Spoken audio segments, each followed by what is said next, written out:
It's just 1 week to Election Day, and so far, 47 million early votes have been cast in 43 states and the District of Columbia.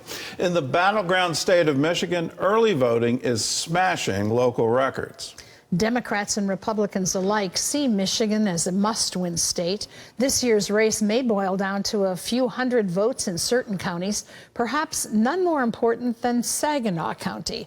CBN's John Jessup traveled there to give us a sense of how the race is shaping up. If Michigan ever questioned its place in presidential politics, the 2024 campaign puts any doubt to rest. Thank you very much. Hello, Michigan. I love to be in Michigan. Kamala Harris. Thank you. It's good to be with you guys. As the election winds down, candidates are making frequent stops here with multiple visits to Saginaw County, about 100 miles northwest of Detroit. Michigan's swing counties pretty much remained in the Trump column from 2016 to 2020, all but one. Saginaw was the lone county that flipped for Joe Biden, and both parties have been spending a lot of time and money trying to win it again in 2024. I don't know about all of Michigan, but Trump will win Saginaw County like he did in 2016. That bold prediction made by a former Obama supporter who now leads the GOP effort here. He's basing that on record donations, increased volunteers, and crossover voters traditionally aligned with Democrats. Now here we are in the 2024 campaign. I got UAW for Trump T-shirts. People that work in those organizations are saying, I am tired of being silent. And it's not just unions.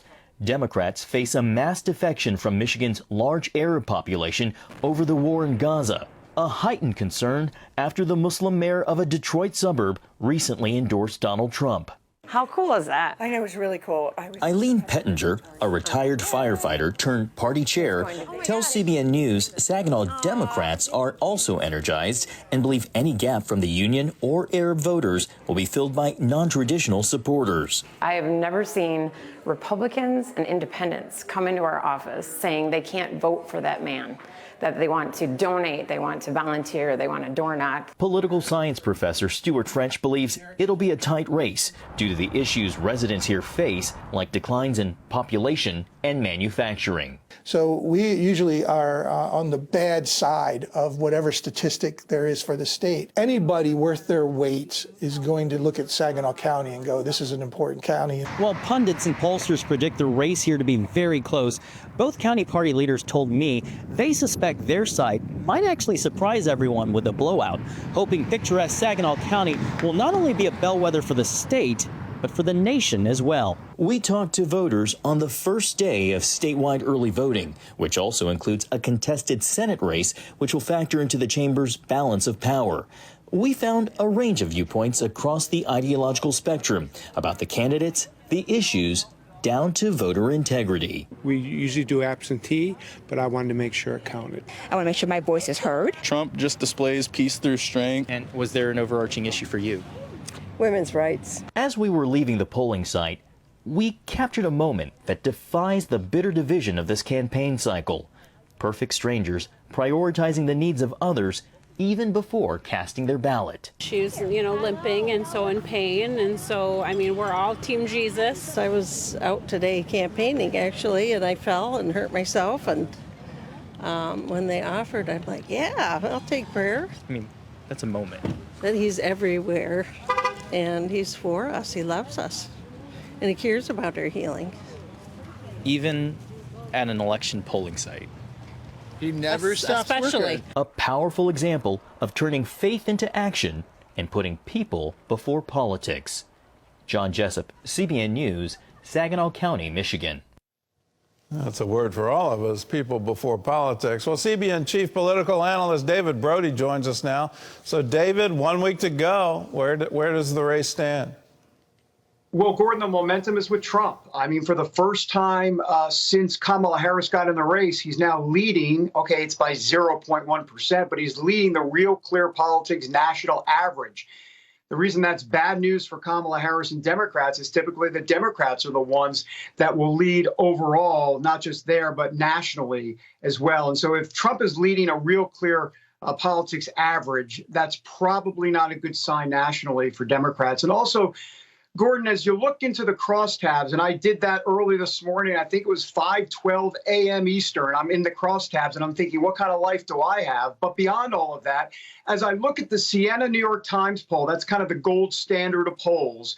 I looked at 2020, that same poll, and then 2024. In October of 2020, October of 2024, Trump, if you look at apples to apples, is up 20 points among men, 16 points among Gen Z, 17 points among Black voters. Hispanic voters, it's about 20% or 20 points.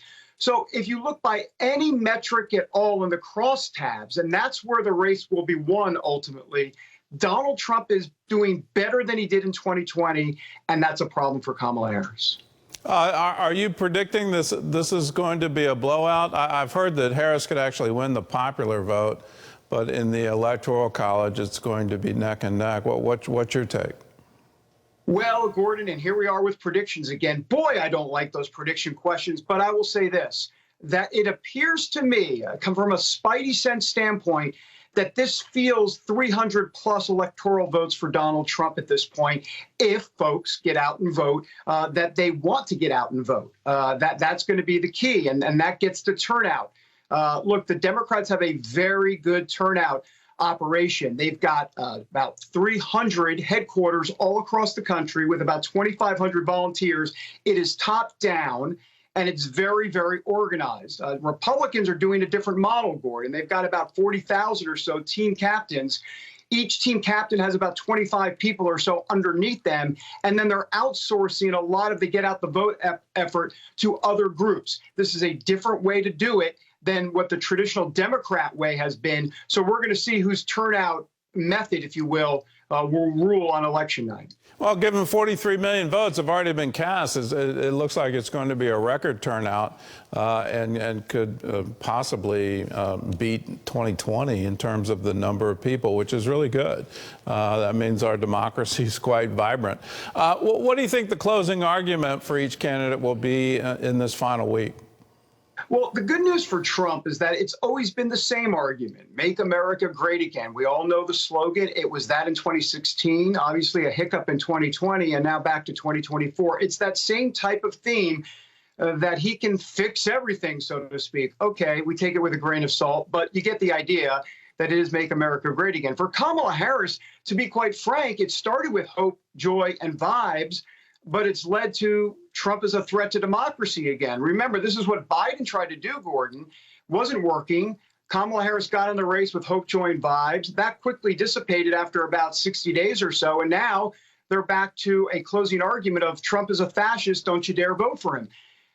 Typically, voters don't go with the pessimistic message. They go with an optimistic one, and that's another problem for Kamala Harris. Oh, let's fast forward a week. It's election day. What are the markers you're looking for? I mean, there are so many, but let's just talk about some early markers on election night. I'm going to look in Lackawanna County. That's where Scranton, Pennsylvania is, where Joe Biden was from. That has been a Democrat, a reliable county. It's been going more Republican recently. So if Donald Trump can do better, he might lose the county, but if he can do better in Lackawanna County in Pennsylvania, that's something I'm looking for early. In Georgia, the black vote, key down there. 30% of voters down there are black.